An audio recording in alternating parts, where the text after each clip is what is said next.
Yo, what's going on, Ramley? Welcome back to the Ram Skinny here on the LAFB network. We are Los Angeles Sports. This is your daily dose of Rams news. Joining me, as always, the man, Mr. Skinny T. We're going to be Rams training camp here soon. Excited to talk to you as always. How you doing today? I'm doing fantastic, man. I did a whole bunch of work in my backyard, so I didn't have much of a weekend, but the sod's looking good. Looks great. You're bricklaying back there too, weren't you? Yeah, was moved maybe 700 bricks the last couple of days. You can say 700 pound of brick. That's fine if that's what you're going to go with. I did weigh them. They're 5 pounds.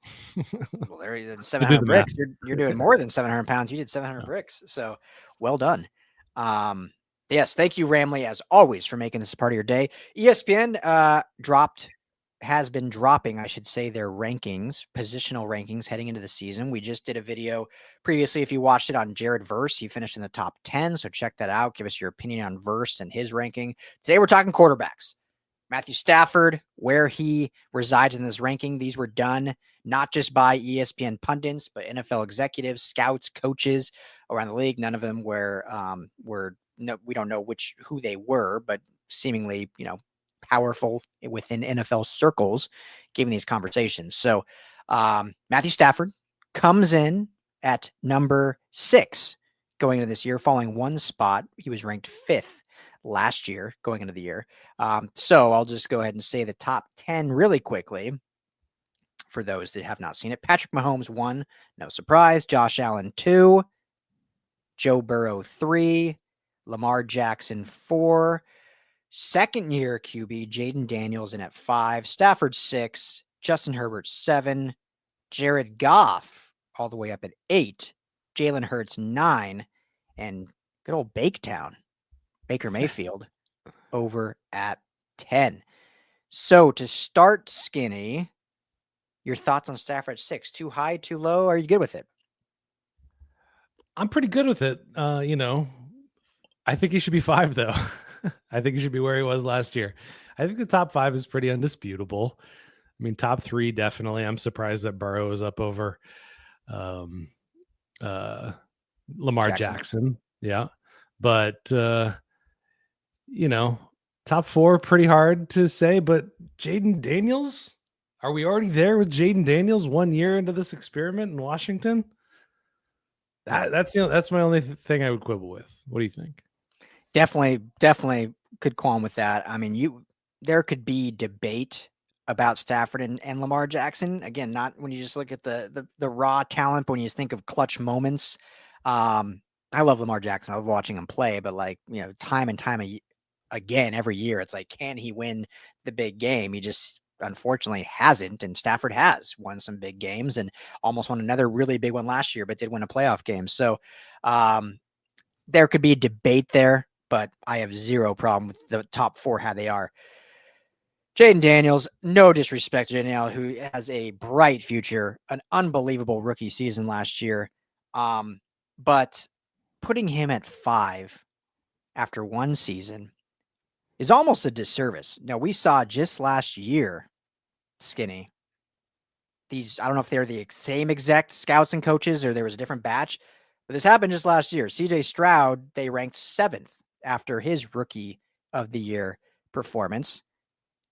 You need more than a year, I think, to really project a guy that high. Not saying that Jaden Daniels is going to fall off a cliff, but let me see a couple years of some production before putting him above potential future Hall of Famer Matthew Stafford and elite arm talent in Justin Herbert and Super Bowl champion Jalen Hurts. You've got to do a little bit more than just one season of 3,500 yards and 25 touchdowns and some unbelievable highlight-worthy come-from-behind wins that we could argue luck, whatever you want to put into it. I don't see how time and time again these rankings kind of fall into that because, of course, CJ Stroud now is not in the top 10 after being 7 last year. So not saying Jaden Daniels is going to fall off, but for me personally, I can't just take a one year sample size and put him above a guy that's been doing it for 15 years and still playing at a very high level. I just can't do it. I think it's disrespectful to Stafford and it's a disservice to Jaden Daniels. Yeah, I couldn't agree more on all those points. And just to kind of elaborate on those points a little bit, did CJ Stroud take a step back, or did his offensive line fall off and two of his receivers get hurt? You think about, the quarterback is the most important, plays a huge role, but it's dependent on the people around him. It's dependent on the offensive line and the weapons that he has at his disposal. CJ Stroud learned that hard lesson last year. To your Lamar Jackson point, these these rankings are a bit frustrating because you can see the biases kind of built in.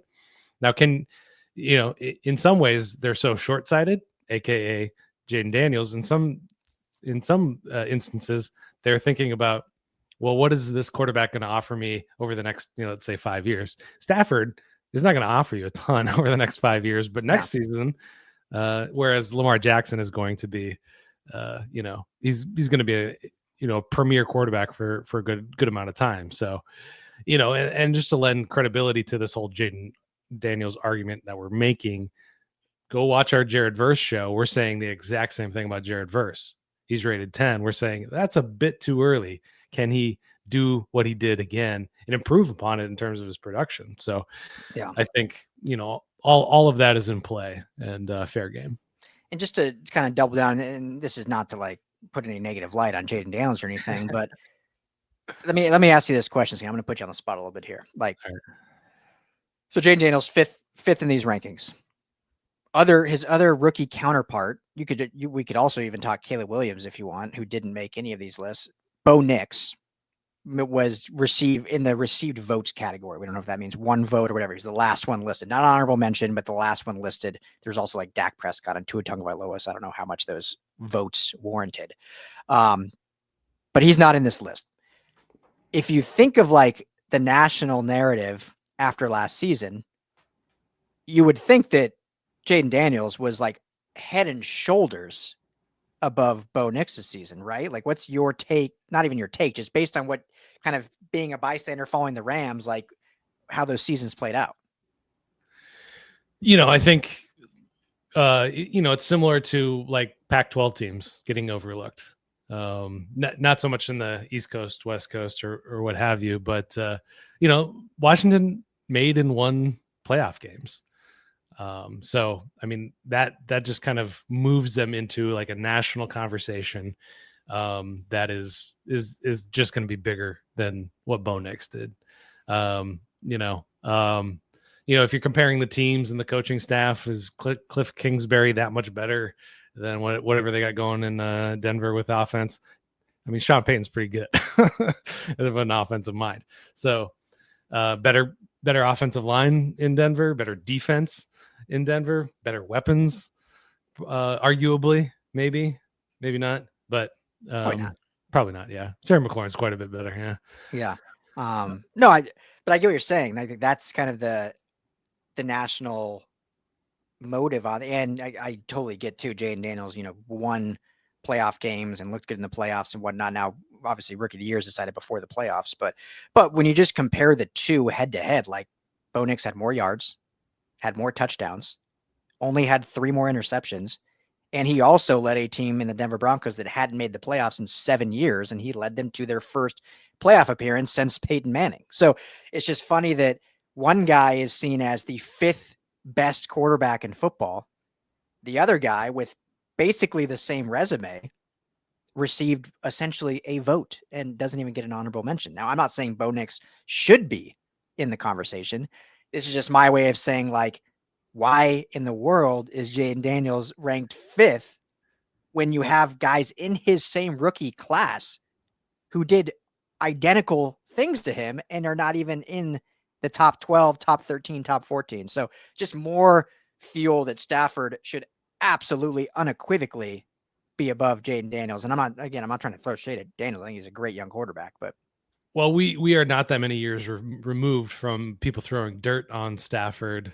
Going back to 2022, let's say, where, I'm not sure what year he was not ranked in this particular poll, but he was unranked. Fairly, not that long ago. He's been a great quarterback for his entire career. So yeah, I mean, it's all flawed, but the what the rankers are talking about just really shows you, what Stafford still does at 37. First thing they talk about, he's tough as S, an NFL coordinator said. Elite poise and toughness in the pocket, ability to throw with timing and location. Like he's a quarterback. That's everything you want in a quarterback right there. Now the other things, off-platform throws, creating outside of the pocket, maybe you can't do that. But when it boils down to it, like my standard anyway for a quarterback is I want to see that kind of stuff. Can you hang in the pocket? Can you just do the job? And he's doing it at an elite level again. Yeah. Well, and I'm curious if said execs were involved in the offer of $50+ million, whether it was with the Raiders, Giants, or Steelers, when there was potential of trade. So clearly the league also believes he is that dude. If people were willing to give him a 2-year, $100 million deal, essentially, to pry him away from the Rams. So, yeah, we all know how good he is. I think he's top 5. I think he had, in my opinion, we've talked about it a lot, kind of a down year last year, had some of his most sub 200-yard passing games of his career, but certainly has the ability and certainly has earned, I think, the respect to be touted as one of the best in the game right now. Before we end this, Skinny, I just thought it was one little interesting thing. 3 quarterbacks in the top 10 have all played for McVay at one time. You look at Stafford, Goff, and Baker Mayfield. Oh, wow. Look at That's that. Great. Yeah. And I mean, is that wild that Baker Mayfield's I love it. I love that. I don't know why. I'm just such a big Baker fan, but it's so, I love comeback stories and the fact that Cleveland basically said, yep, we're going back to the drawing board. Like we draft you number 1 overall. You're still not the franchise guy. And now the dude once again is in the top 10 and with the Buccaneers. Like, I love it. Yeah, it's fantastic. Yeah, he's getting a lot of shine right now. It'll be interesting to see another offensive coordinator for him down there. They released those creamsicle uniforms. What do you think of those? I freaking love them. I think they're so great. I think that the funnest or most fun thing, Skinny, about like throwback unis is when they were actually the uniform, people hated them. Yeah. And I'm talking about all throwbacks, not just these Buccaneer ones, but everyone was like, if you go back to like NFL films when they used to do like different, like I think they would always do, I can't remember what it's called, but I remember watching when I'd be homesick from like middle school, they'd always have their top 10 shows, like top 10 receivers and all this. And I remember one being like top 10 ugliest uniforms of all time. Buccaneers was always number 1 with those creamsicle unis. And I remember growing up, like the Broncos during the 80s and 90s, they had their old, blue and orange with the little white decal horse. Ugly. Everyone hated them. Now it's like when they're throwback, oh, gorgeous. Why do they ever get rid of these in the first place? Like, but I don't disagree. Like those creamsicles that they just launched today look beautiful. Well, talking more Jersey stuff, Seattle's a perfect example. They went hyper kind of futuristic for their time when they made the big switch away from the old Seahawks logo. Yeah. And now I'm looking at those new throwbacks, and I'm just like, that's just I guess I'm looking at their current uniforms and going like, those look odd and specifically dated. And now I like these other ones better, but yeah, I don't know if it's just, it's somehow they do the throwback and it emulates what it was, but somehow the colors like pop more today. Like it's so funny when you see old, and even thinking back to being in that time period, like we lived it. We're not like that old, or not. It wasn't that long ago, I should say. But like, it just seems like even in my mind, like the colors just weren't as vibrant. Like all of a sudden here in 2025, like colors just pop more or something. Because sometimes those throwbacks, they're literally the identical uniform, just the colors look more vibrant. Yeah, well, the Eagles did that. Yeah. With going back to the Kelly Green ones. Yeah. But like you look at old kid stuff and it's like, this like just doesn't look good. You see it now, you're like, this is gorgeous. Why'd they ever get rid of this? Well, the Chargers just dropped a couple of new uniforms, and it's been a while since we've had a Rams uni. Yeah, a lot of Rams uni talk on X today. Oh, is that right? Oh, because they haven't dropped anything yet. Everyone else is dropping, and they're not doing anything. Interesting. Come on, Demoff. See that? So okay, well, we could do a whole other show on this, but I'll just say this, and we'll tease it maybe. Speaking of throwbacks, So the Rams don't currently have a throwback. They obviously have this new rebrand. So if they did a throwback, and I know they have like the ode to the throwback with their soul and the yellow uniform, which I think is their best one. That's like an ode to it. But if they did a true throwback, do you think they would do one like an actual LA like the white and blue throwbacks, or do you think they would do like the St. Louis Greatest Show on Turf throwback? It's thinking of like brightness of colors and like looking dingy uniforms, like those St. Louis like Greatest Show on Turf age, just kind of real gold and dark blue, looks so dingy. Yeah, I think they look terrible. Yeah, I know a lot of Rams fans love those. I think they look terrible, but sorry to cut you off. If they brought them back somehow, they'd probably pop. Yeah. I mean, maybe, but no, I am all on board. When it comes to sports stuff, I think timeless is the way to go. And I think that just simple blue and white, dark blue helmet, dark blue accents, white. Yeah. That's all I want. I think that throwback, obviously everyone knows the white and yellow and blue, which they've kind of tried to replicate a little bit. But yeah, if they did a true throwback, Fearsome Foursome, Deacon Jones, Roman Gabriel. Yeah. Let's go. Dieter Brock. Sure. Give me some Dieter Brock, bro. Give me some white and blue horns. Anyway, well, there's one last one that where maybe it was when they were in Cleveland, but there was red incorporated. It was like red and gold. Whoa. Yeah. Red. Yeah. Too close to the Niners. Maybe maroon. They can't do any red. Can't do red. That's a good point. Good point. Anyway, Matthew Stafford, 6th overall. What do you guys think? Drop in the comments. I think it'd be unanimous among Rams fans that he should be above Jaden Daniels, but hey, maybe some people disagree. Let us know. But, good to see he's still top 6. That's great. Huge ups.